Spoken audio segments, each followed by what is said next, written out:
Combined work session regular board meeting of the School District of Oconee County Board of Trustees on this day, February 12th. It is so exciting to see so many people here and so many children, so I'm really looking forward to today. As we begin each of our meeting, I ask you if you would like to join us in a moment of silence, please.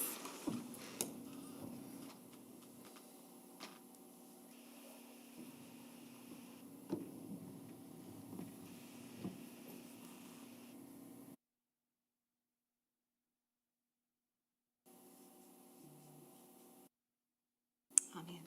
Thank you. At this time, we have a group of students from Ravenel who are going to come and lead us in the Pledge of Allegiance. Okay. We'll stand, please.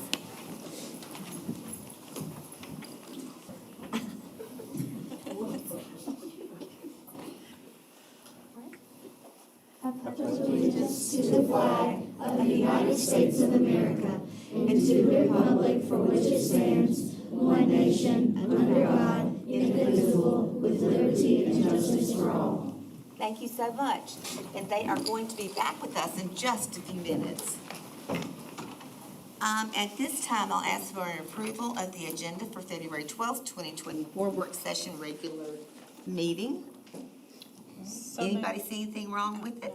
All right, great. Then we'll approve with no objection the approval of the agenda for tonight. Our school highlights tonight, we have two schools with us. We have Orchard Park Elementary, and Carrie King, the principal there, is going to be with us. And then Ravenel, Jody Shirley is going to be with us. So I don't know how y'all want to do it, but looks like we have Orchard Park first. All right, so this is Carrie King. We're so glad to have you. Thank you. A pleasure to be here. And I have Dr. Dennis with me tonight too. So we are just kind of excited to share about our students. And one of the things that we've been doing navigating the PLC process, and we are so thankful for the opportunity to be able to go to Kansas City a couple months ago and really kind of dive into what the PLC process looks like and what that looks like for Orchard Park. And so we have been focused on our admin commitment, down to our teacher commitment, and really focusing on our why for education. But our biggest focus has shifted to our student commitment. And we found that students need to know their why, for why they come to school every day, and they need an incentive and just something that will drive them to want to learn and to be at school and then just to be the best version of themselves. And so this has led us to really focus more on student engagement and incentives, and that's what we want to highlight tonight, what we're doing to engage our students and focus on their achievements and just making them want to come to Orchard Park. So we're going to begin with our student showcase night that took place back in December, and this was a night truly about passion projects for our 3rd through 5th grade students. And they had the opportunity, each student in 3rd through 5th grade had the opportunity to present something, create and present something that night that they were passionate about. We had everything from paintings that were displayed on the walls for us to jewelry making. We had kids who were in the gym showcasing sports that they were passionate about. You name it, it was there. We even had writing pieces out for display. So truly just engaging the individual and what they were passionate about. And then students in 4K through 2nd actually participated in student-led conferences that night. And we partnered with our PTO and just provided different events. So that was our big event that kind of kicked off how we are engaging our students and just making them want to be there. Our special teachers and our instructional coaches were in charge of putting this together. And I think my favorite part of that night, we had a group of students who were passionate about singing. And they came together from 3rd, 4th, and 5th grade and sang in the middle of our hallway that night. We had instruments, and so it was just a collaborative effort, and it was just amazing. Some other things that we're doing, we are recognizing students for reading and writing and math achievements. We have math masters in our building, anywhere from addition and subtraction to multiplication and division. And then we have our writers on our Writing Hall of Fame. And then something that we truly love to do is our positive office referrals. And so any faculty or staff member within our building can recognize a student. It doesn't have to be that teacher, that student, of that student. It can be anyone just showing their outstanding warrior pride. And they love that. We do a big celebration with them, and they earn their brag tags and things like that. And so with that, we have our Warriors of the Month, which is very similar to our Terrific Kid. And so we, with our partnership with Chick-fil-A and our core essential values, so the students are chosen based on that core essential value. And then we're doing attendance, because attendance matters. And we're trying to instill that in our students and in our families, that every day that's missed is a day of no learning, essentially. And so we want our students there, and so we've started a weekly attendance competition to see which grade level can win, and we have that displayed in our cafeteria. And for all of these incentives, we give out celebration tags. We do brag tags with OPE on it. And so students are collecting those and adding those to a bracelet, and it's just amazing to see students walking down the hallway just with their bracelet on. And some of them are, they're full, and then others just have one or two, but they take pride in that because it's something that they have earned, that they have worked hard for. And so we're proud of that, and we're proud of them for that.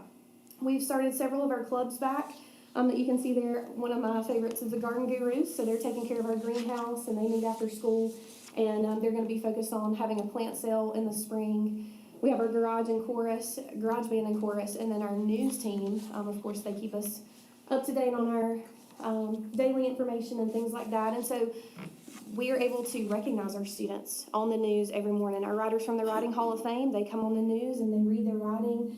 Our positive, office referrals, they're displayed. So we use the news team just to really also help celebrate our students as well. And then one of our biggest things that we are so excited about that kind of came out of this whole PLC process mind shift, we have started monthly OPE pep rallies. And our kids are just absolutely pumped up with this. And so part of our focus with that is our members of our guiding coalition. So we have teachers on our guiding coalition, and they have come together to create skits around our OPE Warrior Pride, Show Your Pride. And so our teachers are engaging our students up on the stage and talking about what that means, how to be a warrior, and how to be prepared, how to be respectful, and what does that look like. And so it's just a great way to get our students pumped up for the month, to focus on, to kind of set the stage for what this month looks like for learning, but also what does this look like for our behavior within our building. And so just bringing everybody together to have that collective, we're one. We're Orchard Park Elementary, and this is what we do, and this is our focus. And we end each pep rally chanting our vision. Today we learn, tomorrow we lead, and the kids recite that back to us. And so just something that we're super proud of. We're proud, incredibly proud of our teachers and our students and just the hard work that they put in every day. So OPE is the place to be. Great, thank you.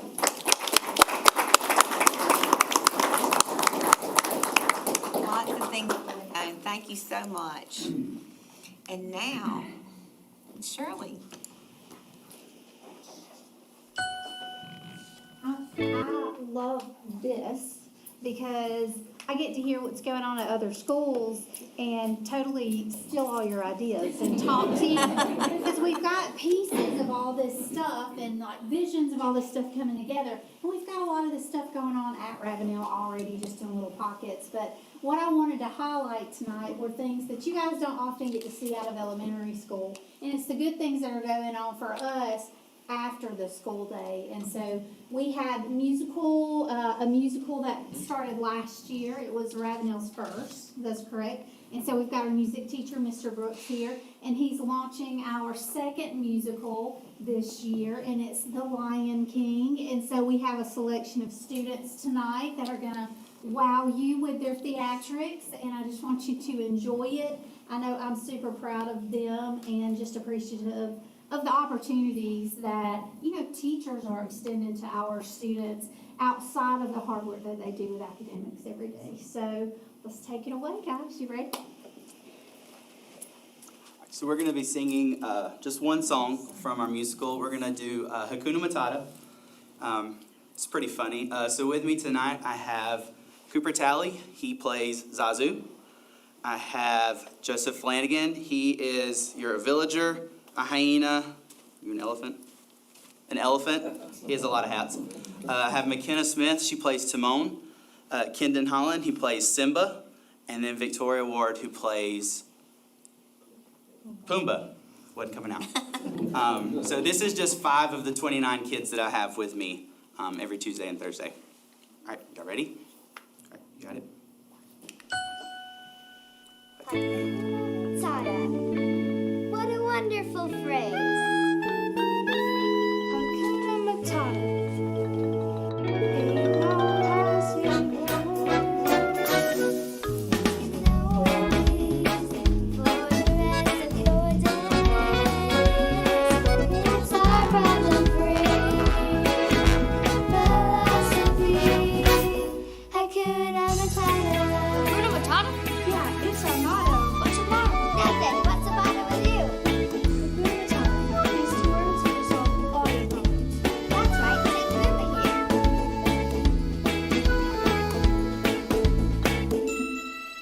My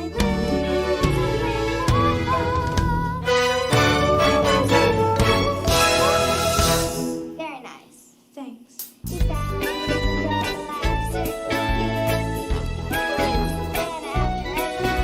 I'm a sensitive soul. And it hurt that my friend never stood down.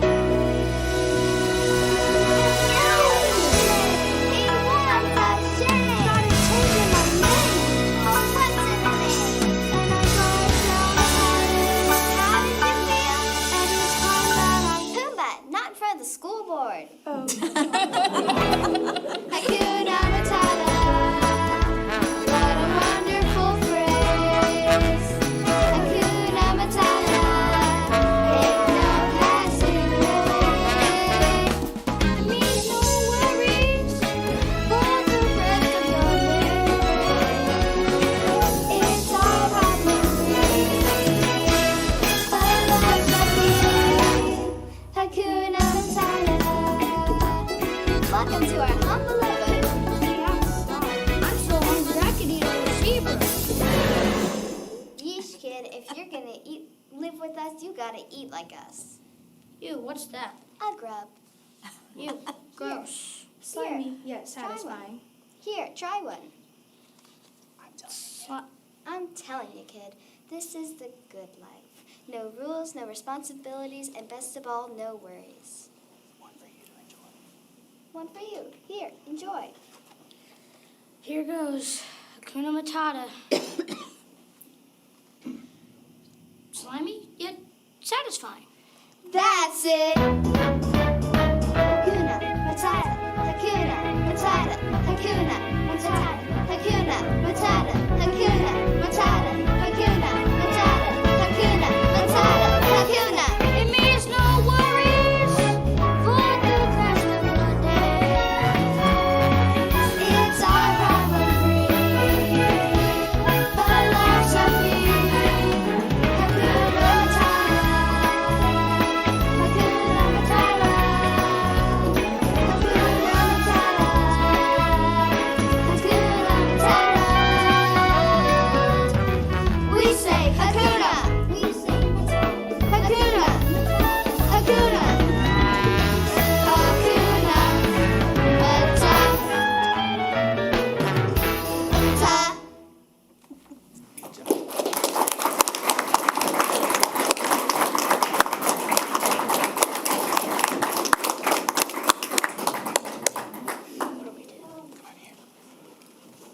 And y'all all have invitations. I laid them out earlier. Ms. Bay has more she's going to send out to other people at the district office. Y'all are all definitely invited. Thank you. Thank you.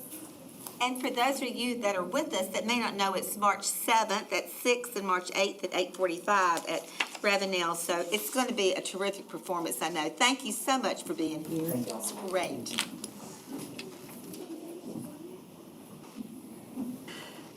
All right, now it's time for public comment. I think we have one. Yes, ma'am. Terry Swain.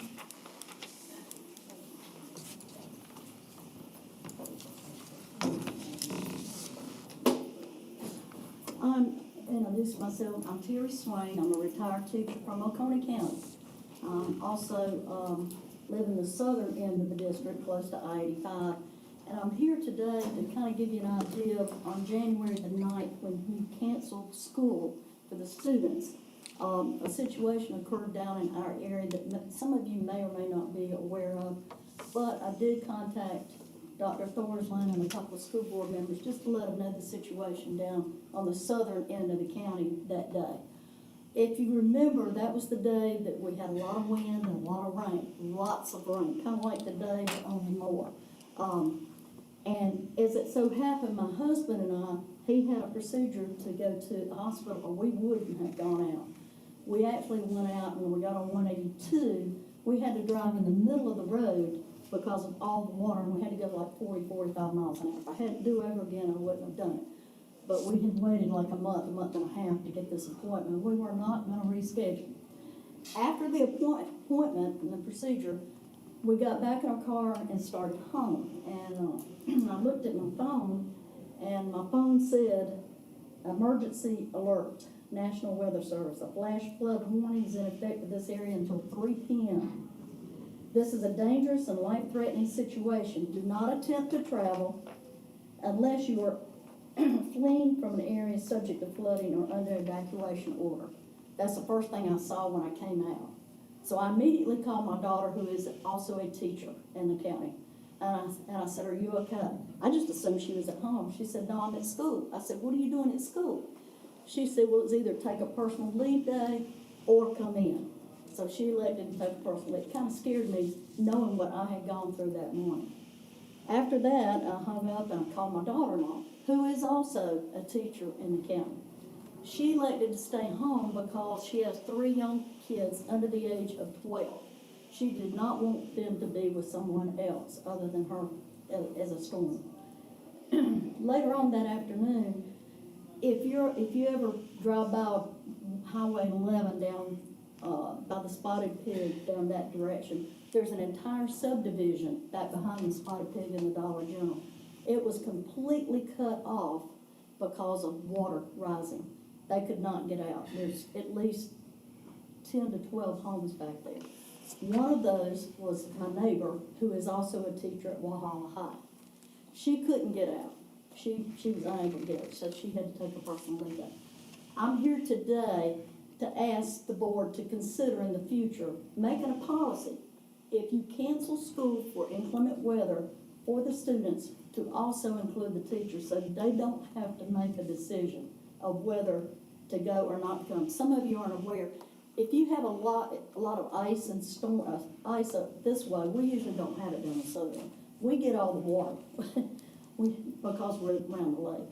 So think about that and really consider making a policy. I think it's well worth it. We have to protect our teachers. Please don't put them in that situation again. Thank you.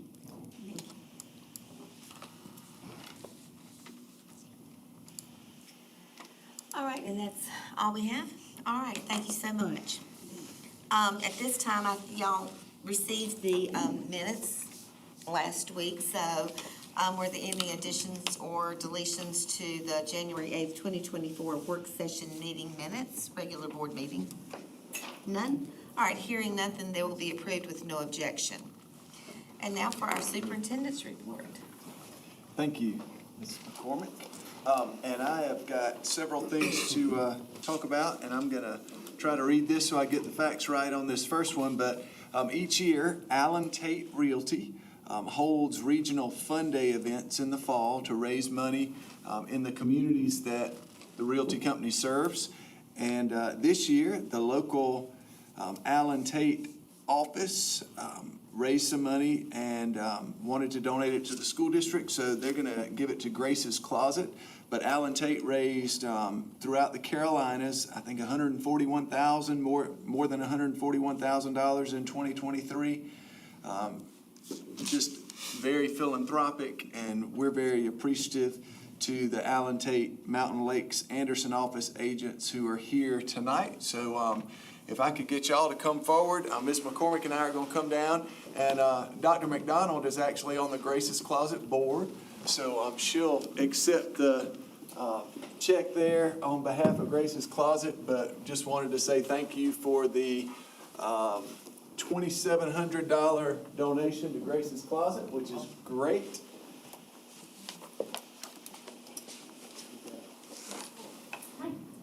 You're very welcome. Stand here on the side.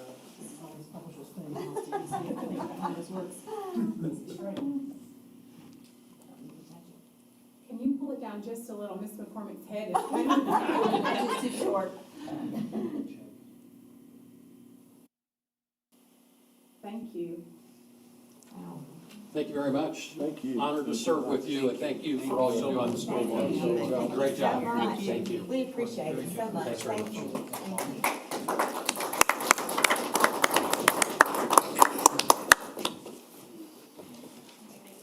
And for those of you who don't know, Grace's Closet is a local nonprofit 501c organization, and they put literal closets in all of our schools where they have clothes, shoes, toiletry items, blankets, things that many of our kids just don't have in abundance. And that's free of charge. So that $2,700 will go a long way towards stocking some of those closets for our kids. So thank you very much. Appreciate y'all being here.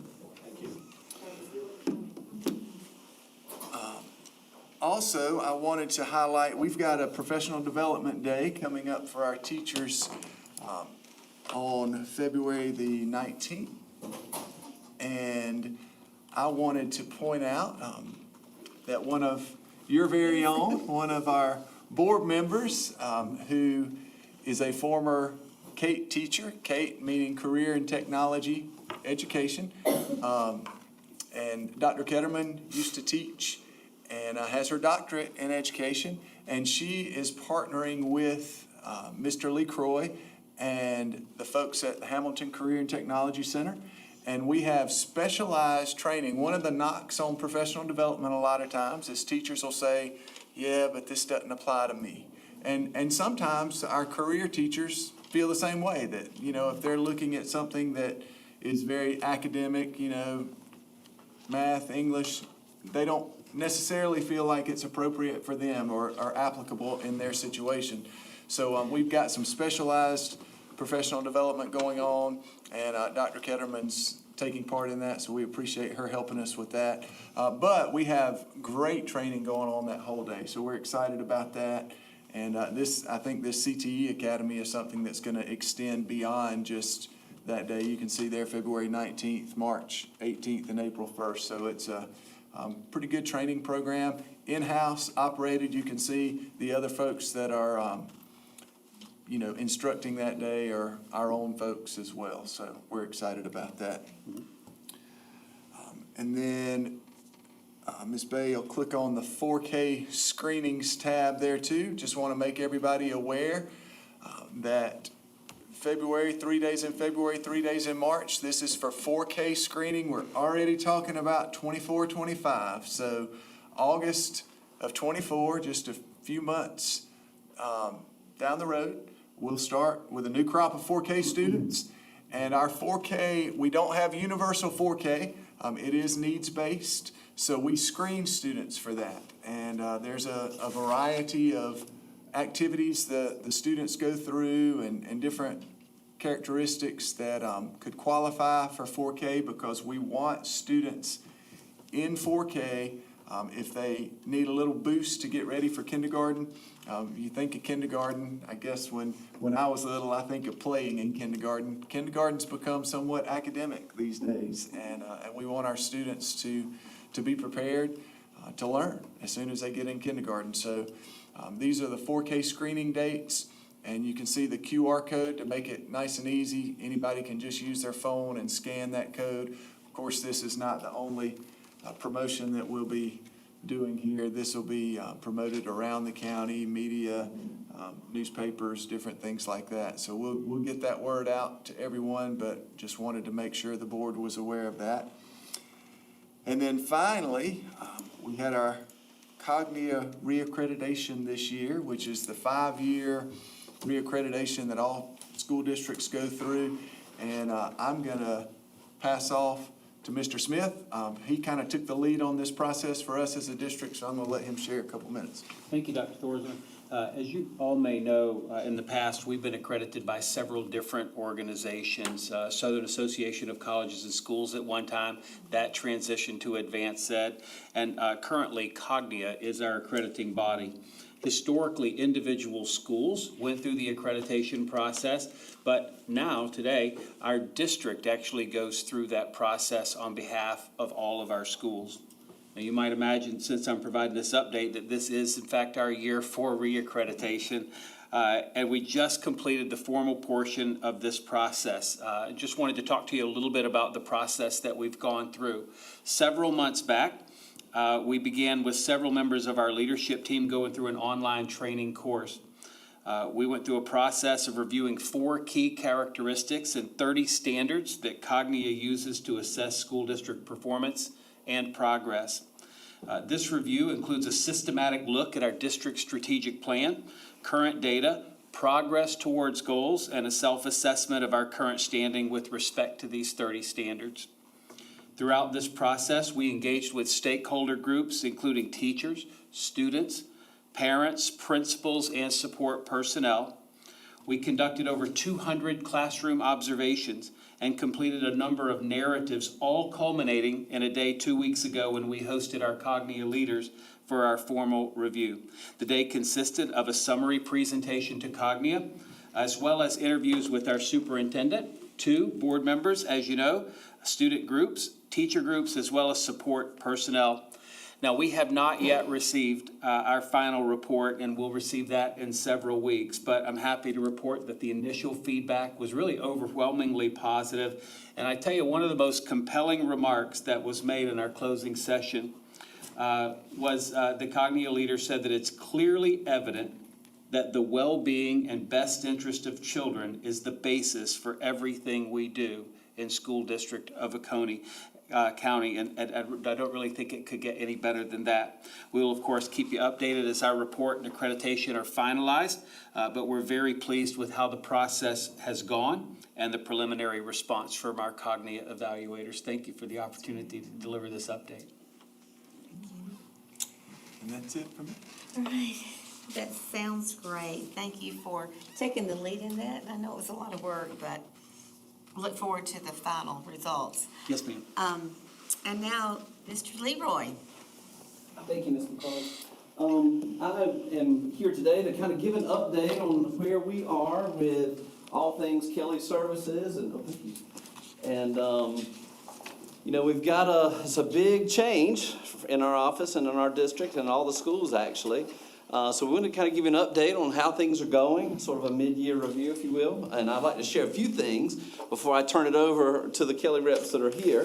But really, a couple things, and 5 things kind of come to mind in general from our office's standpoint, from our side of the partnership, so to speak. So the first thing that I have really appreciated that was often a challenge for us is the quicker turnaround between the needs that were brought to our attention, especially long-term sub-needs, and getting people in those positions quicker than we were able to do.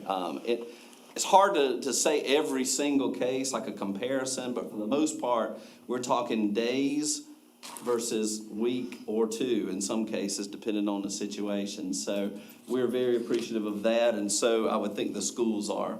Another thing, the second thing, a better option for our retirees, because a lot of times when our retirees, if they wanted to come for a long-term position or even come back as a retiree and serve as the classroom teacher, if they were coming back in any role that was considered part-time, that was very costly to us. And so we would, in order to offset that cost, we would do a break, essentially a 26-week break. But with Kelly Services, that has helped us because they're not, they're going through a third party, so to speak, and that helps that transition. So literally, if we're aware, we set it up, and if someone we know that might want to sub, they can retire, and literally, if they want to, sub within the same week, technically, if it fell in that time frame, so to speak. But that's been a huge asset for us. One thing that was always challenging for us is what we often refer to as after the start of the school situations. Like once the school day starts, it was very difficult for us oftentimes to find folks to fill the spots needed during the course of the school day. And Kelly has, although that I would arguably say that's probably still a challenge, they're having a much better success than we were able to do once the day started. The fourth thing I wanted to share is just kind of a systems integration, multiple parts to that. For example, it was a kind of a later transition for Kelly Services to come on board, so it was a really big learning curve for everybody, and I appreciate their really all-in approach to learning how we do things and how they could integrate it within their system and help us continue to, and we still do that, work out the bugs of things that we have going on, whether it's, the onboarding process that we have to the ASOP details of how we ran ASOP, which is our sub-management system that we use, versus kind of what they've done with other districts and kind of marrying that. Some of our systems are in-house made, so they're very unique to Kelly Services. They've never seen them before because we created them. And so that was steep for them, and we're constantly tweaking that, and I appreciate the efforts. And then the fifth and final thing, which is probably the most important, is better fill rates at the school location. And that's something that I don't want to steal their thunder because they're going to speak about that, but let me introduce you to who they are. That's first of all, we have two folks from Kelly Services. Caroline Clayton, who serves as the client service lead, and Miss Danielle Tice, who is the account manager. And she's actually based here in our office and works hand in hand with us daily. So thank you, ladies. Thank you, Al. Hi, good evening. I am Danielle Tice. I am the account manager for Oconee County, and like he said, this is Caroline Clayton. I report directly to her. So we just kind of wanted to go over some of the goods and the not so goods, but improvements that we are working on. So before you all, I know that last month was Board Member Appreciation Month, so we just wanted to give y'all appreciation. So you all have a little gift in front of you, so thank you for that. And then also we shared on, I believe it was the 90-day review, so that is in front of you. So I do have the PowerPoint for you all, which I can provide to you guys after that. All right, so here is our team. There are many of us associated with Kelly Education, so it's not just me. So we have our client managers, our talent managers, as well as our recruiting and onboarding specialists and talent advisors that work directly with the substitutes. So a little bit about the absence analysis. So I was kind of reviewing some of the board member goals, and I realized that one of it was the curriculum and instruction that really hit home for me.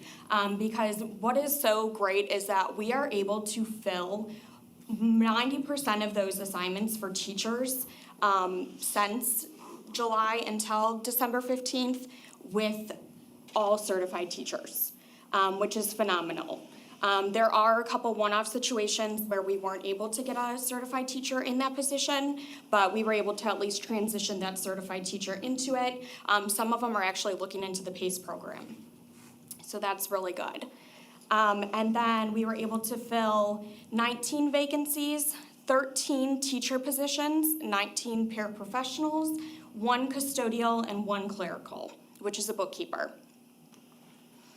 So our snapshot here, we have, forgive me. All right, Caroline, this is the part where I'm going too fast, y'all, I apologize.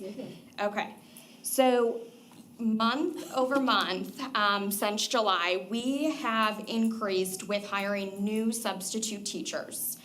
Which is phenomenal. So you'll see that by the hired by month section. And you can kind of see in December it kind of slowed down, and that's towards the end of second or first semester. And you know, with the holidays and everything coming up, a lot of the people that were in the sub pool kind of trickled off, or they weren't too interested, or whatever the case may have been. But we have had a steady increase with hiring new substitute teachers. We also have our subs worked versus engagement rate. So that's gonna be on your bottom left there. So we have, in August, we started with 123 needs. And then we've increased, as you can see, in November, October, November, and December. So the orange line there, that's gonna show the engagement piece of our substitutes. So we had 177 substitutes working in the month of November, and the engagement piece you can see has kind of right there in the middle. We of course want to see it increase, but that shows that we have multiple or same substitute working multiple days that month. So it definitely has improved. One quick note about that, average across the state is between 40 and 50% for substitute engagement. So when we started the year off, we were a little bit like, ooh, this is a little bit low. So that's where our talent team kind of stepped in and did some things with subs to try to keep them re-engaged. And so you guys are sitting actually above the state average right now for sub engagement rate. Sorry. No, you're good. That's a great point. All right, so we have filled with the vacancies 898 days. So that's within all of those vacancies that I had provided prior to. So we're gonna go on to the next one. So this is really the great piece. So you can see that engagement.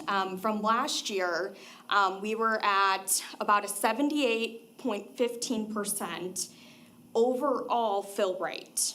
And this year, we are at that 84.03% increase, which is an overall 5.88%.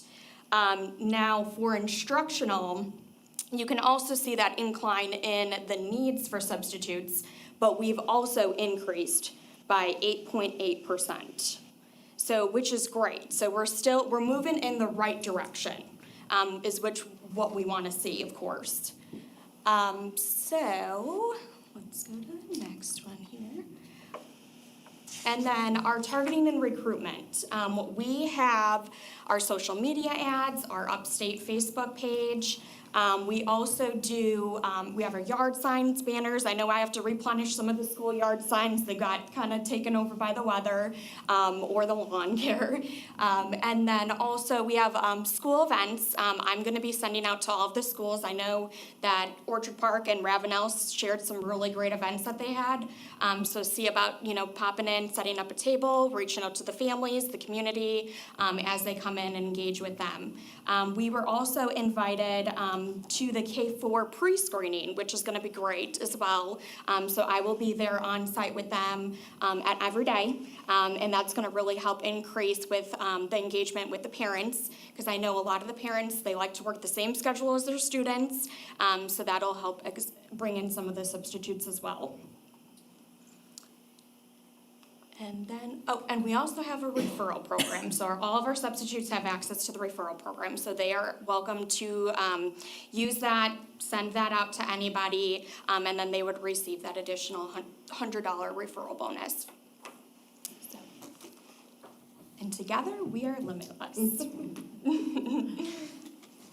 Have any questions for us? I know we kept it brief, but we'll be happy to share any of this, or if you need more as well. The only question I have is on one of my charts here. I was just quickly glancing over this. I see that the volume by lead time, the 50 days out chart, we're pretty heavy on, the 1 to 2 day mark being really unfilled. And I think from my perspective, I do get a lot of feedback from some teachers and building administration that, this is still a really big need in those 1 to 2 days. So any thoughts on how to decrease that unfilled gap in those really critical times of the same day or the day before vacancies? Yeah, great question. So that is something that I'm working on with each campus users and administration at each school, because it's individualized. So it's really, I'm going to be going around doing the report cards with them and breaking down that lead time that you see on your page. So it's going to individualize how many teachers have done a same day assignment. And we understand, there's an emergencies, child gets sick, last minute things happen. And that's where we're we're engaging with our current subpool and asking, hey, are you open to these last-minute assignments that come available? So we do have a handful, but it's starting to kind of, I'm picking at different areas now instead of the overall. So targeting Seneca area, Oconee, or Walhalla, Westminster, and things like that. So Thank you. you're welcome. I do have one question. Yes, ma'am. So I have had it told to me that several times subs have come in and said they didn't have access to the email information. So if a teacher has put all of the lesson planning in media format, and then that person subbing doesn't have access to retrieve that information, then a neighboring teacher has had to be relied on to come in and do something for the class. Is that just a minute part, or is this something we're working to overcome? We are working to overcome it. So that is something that technology and I have been working on, making sure all of our substitutes get that welcome email once they are hired on with Kelly Education. And it does give them that they're going to be getting access to their SDOC email account. So I think they're missing that piece when reviewing their welcome letter. So we're going to be sending out, I worked with technology as well. We created a specific training just for our substitutes, so they know how to access all of the things technology-wise and dismissal program as well. So we're going to be implementing that here shortly. Ms. Tice, can I add, one of the big Yes, things, sir. Ms. Holder, with the system change is the lack of a district email, which Right. was central to everything. Right. So that's been a bit of a snag in places to make sure that everyone, and just making it to the forefront again, where it was easy when they were our employees. Right. Because that was sort of the North Star for everything. Sometimes that gets lost with individual subs, and we're trying to work to make that like, again, the North Okay. Star. Thank you. You're welcome. Anything else? Any other questions? Well, thank you so much for being here and for this report tonight. We Thank you. appreciate it. I appreciate it. Thank you. Thank you. All right, Dr. McDonald, our legislative update. All right. Only one thing on the agenda tonight as far as our legislative update, and it's a big hot topic right now across our state, and it revolves around our Read to Succeed legislation. Read to Succeed was already put into law in South Carolina, but some amendments have been put forth that are supported by our state superintendent as well as various educational leaders throughout our state. So the changes, I just went ahead and put those on the screen for you guys.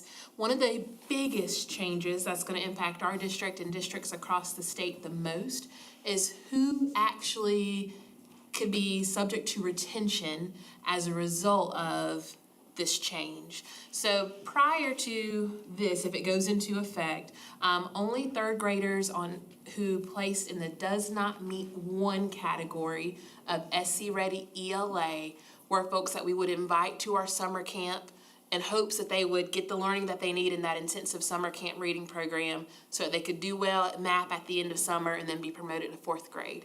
A change that would happen is all third graders who fall in the does not meet category. So before, does not meet was broken up into two sections. Does not meet one would be the students who scored the lowest of the low. Does not meet two would be the kids that were a little bit above that. And then, of course, you have approaches and then meets and so on and so forth. So now everybody that's in that does not meet category, whether it was one or two, all of those third graders would potentially be retained, which of course would dramatically increase our numbers, unfortunately. But we are doing things, of course, in our district to try to stop that, but that is where we are right now. In addition to those third graders who score does not meet, this new proposal would also ask that our kindergartners, first graders, and second graders who, as a part of our beginning of the year screen is at risk, and throughout the year continue to be at risk, that they are also invited to the summer camp as a way to try to intervene so that they don't lose any skills over the summer. And of course, hopefully they'll build their stamina and build some skills over the summer. So we would see a larger number of students who would need to attend summer camp. And I'm going to skip a bullet just because I just said summer camp, but if you notice in that third bullet, it doesn't actually have to occur during the summer. So in the legislation, it continues to say summer camp, but they later go on to say that we could actually host this time whenever the district would like. It could be after school enrichment. It could also occur during the breaks. We have not explored what that looks like yet, so we're not saying it wouldn't be during the summer, but just want you to know that they do allow for flexibility in when that's offered. And it does have to at least be 96 hours, though, that students attend. If we go back to the second bullet, you'll notice that they did remove one of the good cause exemptions from this legislation, where students who were in third grade who had a demonstrated mastery based on student work done in the classroom, they could potentially go ahead and get promoted to fourth grade. They took that piece out. So now our only exemptions revolve around students who have individualized education plans for a couple of years, students who have been at least a documented intervention for 2 years, our students who are MLs or emerging bilingual students who have only been within that program. I believe it's for 2 years as well. And I can double check that because I'd hate to tell you the wrong thing. Other things that were changes in this, the legislation's very explicit in supporting the science of reading, and you'll hear me talk a snippet about that later when I talk about letters. But it does start to usher in this prohibition of the 3 cueing system and whole language. And so it is a shift in the way we really approach reading instruction, especially at the elementary level. And so you'll see them call out, this is not allowed anymore in the state of South Carolina. And one of the bright spots for teachers at the middle and high school level is they no longer have to get the R2S or the Read to Succeed endorsement. So they don't have to take those literacy classes and have that as a part of their certification. So it's a heavy weight, but I think in the end, when we're talking about those K-1-2 students who are getting that opportunity to have some more intensive intervention and time and instruction, I think that's going to greatly serve students. It's just going to be that initial shock of we're now serving more students than we were, right? But I think this will be something that we can easily figure out in our district, and we'll work to get it going if this does get passed. Does anybody have any questions? I did have something that has kind of been, I guess, rolling around in my head for quite some time, and because Dr. Thorson brought it up in the 4K screenings and your point, does this lend us perhaps in a greater conversation of a universal screening program? We do in our kindergarten, first grade, second grade, we do use FastBridge as a universal screener. Our K-4 students, they use their assessments as well. And so we know who the kids are, and we have them flagged, and they're in intervention. And sometimes we're finding that it's just not enough, and so we're trying to figure out more ways to kind of really attack that and support those kids. But even at the 4K level before they enter kindergarten, and I know there's a whole different level approach to that, but I keep hearing that, this is something that our kids are truly behind in, and they're entering kindergarten and continuing to first grade behind, and it's just a conversation, so. And I think one of the things that I've started to really think about is that the idea of being behind, just because, in the state of South Carolina, technically they don't even have to go to kindergarten. Mm-hmm. So you could go into kindergarten and not know anything. And so our kindergartners are behind, but they're also not behind. It's a weird situation that we're in, but we do have students in K-4 that have no experience with sitting still on the carpet or having somebody read to them. They pick up a book and it's upside down and they're flipping pages like this, and there's most certainly a place, I think, where we have to do more with our community partners. And I think Ashley Robertson, our early childhood director, is doing a great job collaborating with like BabyNet and Child Find to try to get some of those kids in so we can get specifically the ones with the most needs in our early intervention program in Pitt. But I think there's a lot around that. I know if I had my dream, we'd be looking at universal 4K just because all of our kids need that step, but as a state, we're just not there yet, and it'll be something we'll have to explore down the road, I think.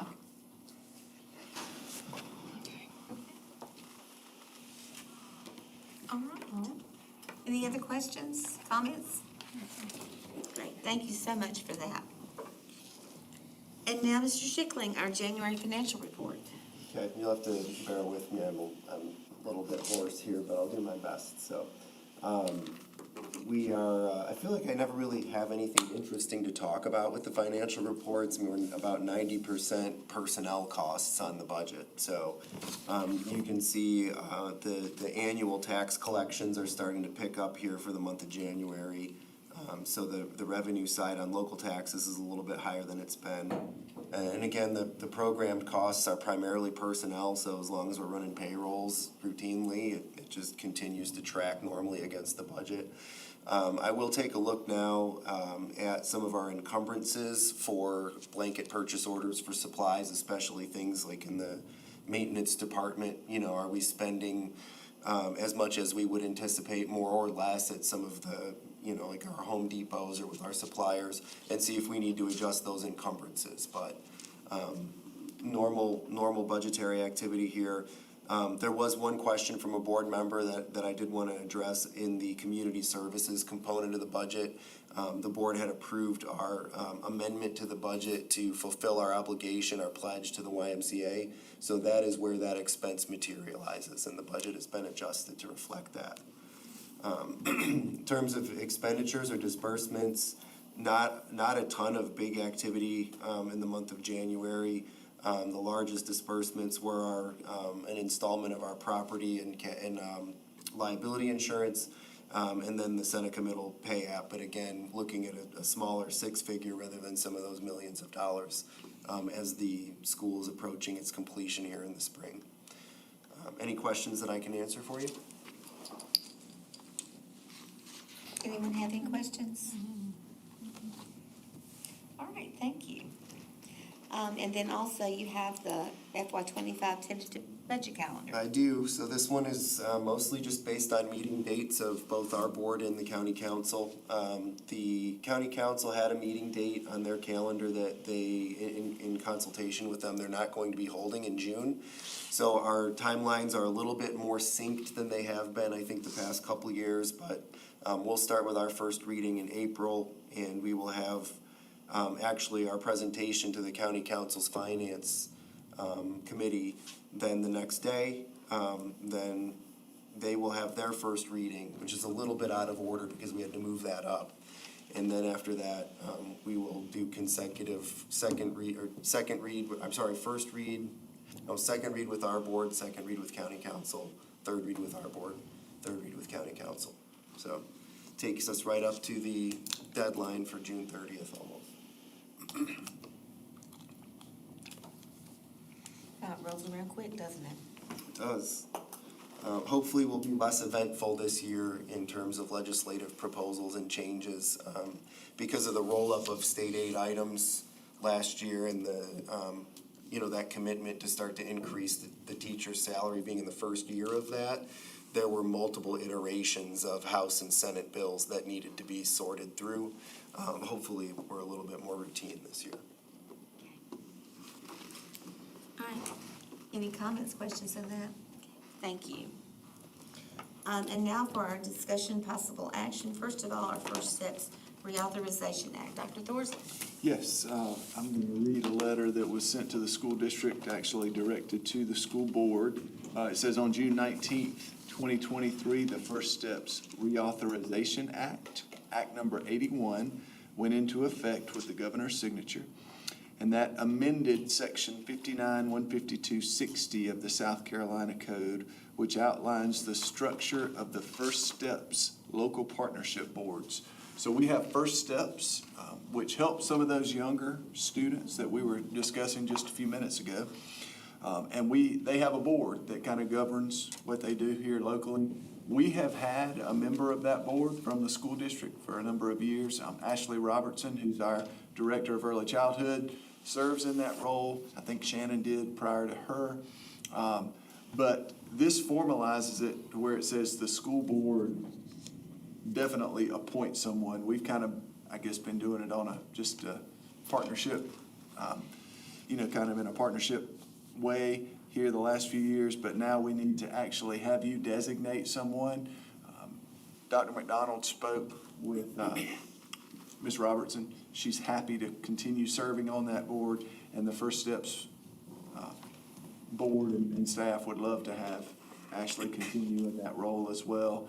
So this is really just to ask you to formalize something that's already in place that keeps us in compliance with this new requirement. So if you would be willing to go ahead and take action tonight, it would be good just to formalize that, and we can kind of check this off. Doesn't really change the way things have been operating, but Ms. Robertson collaborates really well with the First Steps folks. Again, the goal is to help the neediest young children get what they need to be prepared for school, and First Steps has the same goal as the school district in that, so we work together with them very well. Anything to add?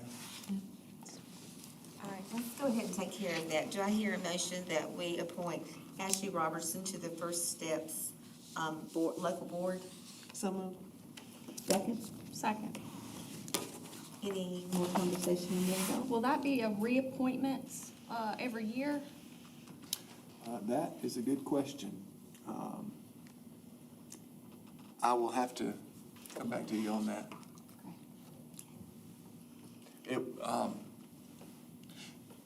We could do it for a year, and then I'll get the answer, and we might have to redo it next year, or, well, we would have to redo it next year if you do it for 1 year, but I'll figure out the term on that, and, because there could be a number of things that could change that, depending on who because it's common sense for us to have our director of early childhood education in that role, because that's the person who needs to be there. 4-year term. It's 4-year term? Yes. Okay, thank you. 4-year term. Okay. All right, then that motion will be to report Ashley Robertson for a 4-year term. Okay. All right, anything else? All right, all in favor? Okay. All right, and now Mr. Schickling again, Chromebook fees. Yeah, so the district has a practice of charging families a Chromebook fee. It's been kind of colloquially referred to as an insurance fee, although we don't utilize it to purchase insurance. It's almost like a self-insurance. And my understanding is when this program originated, this was prior to COVID, secondary students were going to take the devices home, primary or elementary students would not. The idea was for there to be, call it skin in the game or some interest in the device and its maintenance, and also pool some funds so that if the district incurred repair costs, there would be funding available to pay for those repairs. Over the course of time, because one-to-one instruction has become almost a universal practice in schools, the suppliers that both manufacture and distribute the Chromebooks have begun to package them with wraparound coverage, recognizing the need to have them replaced frequently, and that is now almost universally built into the price of acquisition of the devices. So what we found is that it was more cost-effective for us to farm that out or ship those out rather than to perform repairs in-house. And at this point, next year will be the first year that all of our devices will be covered by that wraparound protection. So in looking at the performance of the fund where we keep, these collections, what I've noticed over time is, number one, we're not able to collect all of the fees from everybody that we invoice, although they do carry on the student record. And the expenses have begun to reduce to the point where this year we haven't incurred any expenses. So we're accumulating a balance in that fund that's not really being used to perform repairs. And after COVID, with many of the instructional programs and curricular programs that we have purchased, we're now looking at a device that is how the student accesses their curricular material, how the student is assessed oftentimes, and how the student does their homework or even can access material at home. So, thinking in terms of other equipment or things that we would issue to a student, like a textbook, maybe calculators or course-specific hardware. In those instances, we don't charge for their issuance, we only charge for when they're lost, damaged, or not returned. So the proposal here, if the board is amenable to that, would be to discontinue charging that fee up front for families. We would still have a program to invoice for the damage. If there's willful neglect, damage, loss, we would look to recover the cost of whatever it takes to replace the device. But in terms of students accessing the devices, discontinuing that cost. It is, as we converted to my school bucks, I learned a lot about the number of people that are involved in assessing, attempting to collect the fee, looking at whether the student has paid it or not, and then communicating with technology. And I'm not sure that for the amount that we recoup or now are not paying towards repairs, that it makes institutional sense for us to continue that. So the proposal would be to take the residual balance in that fund, transfer it into the general fund, and apply it towards any of our future technology purchases to help support our one-to-one program. Any questions that I can answer about kind of that historical timeline or the rationale? One thing Mr. Schickling had said to me earlier is today's computer is yesterday's textbook, and we've never charged for students to use textbooks. And the computer is, I mean, a student can't function in our schools on a daily basis without a Chromebook now. And we feel like we need to provide that. So I think we can do this as part of the budget. But just want to make you aware that that's a fairly significant change. Anyone have any comments they'd like to make? It makes perfect sense. Thank you. And then Dr. McDonald, letters training. So one of the things, just want to put out there is I think for a lot of us in this room, up here on the stage, reading kind of came easily to us in our educational journey. But for a lot of students in our district and across the state, across the nation, that's really just not the case. And so whenever we look at the state, start to look at state data, and they recognize that too many of our kids are falling in that does not meet category. Too many of our kids are in K1-2 and they're just not on grade level. They're significantly behind when it comes to reading. And so in trying to look at what should we do, the state's response to that was to look at letters. And the acronym for letters stands for Language Essentials for Teachers of Reading and Spelling. And so letters really centers on the science of reading. And so there's this big debate going on right now in the world of reading instruction around how do you do it, which way and which approach is best for students. And our state has said we want to do science of reading. And that's supported again by our state superintendent, various people in the state. But again, there is a debate. So if you were to go online and search, you're going to see differing views. It's not everybody's in the science of reading camp. But our state, in saying that we're going to look at the science of reading and that's where we're headed, has actually put in the budget for their budget that they're going to fund K-3 teachers, interventionists, and special education teachers to go through the letters training. That process takes approximately a year and a half, approximately 6 days of training. And so we do have one school that's actually gone through letters training already, Westminster Elementary. And overall, the response there has been positive. And, in talking to the principal there, she feels as though they are making gains and teachers are able to really pinpoint some of the phonological and phonemic issues those students were having in recognizing different words and their letter sounds and the way they approach instruction in teaching reading. So the state let us know that, if your school has not gone through it, they're going to be going through it this fall. So it's not even really an option at this point for K-3. So this fall, 9 of our schools will now be going on this journey of letters and going through that whole training piece. But as a district, we really start to reflect on what does that mean if only our K-3 teachers go through this process? Because we still have 4th and 5th grade students who we know, based on our data, have phonemic awareness and phonological awareness deficits. So how do we support that? And so one of the things that we talked about in our leadership team meeting is just the need to pull in our 4th and 5th grade teachers along in this learning. And that's also what a lot of districts across the state are doing as well, so we would not be alone in bringing our 4th and 5th grade teachers into this. And some of our neighboring districts are also going to have their 4th and 5th grade teachers trained as well.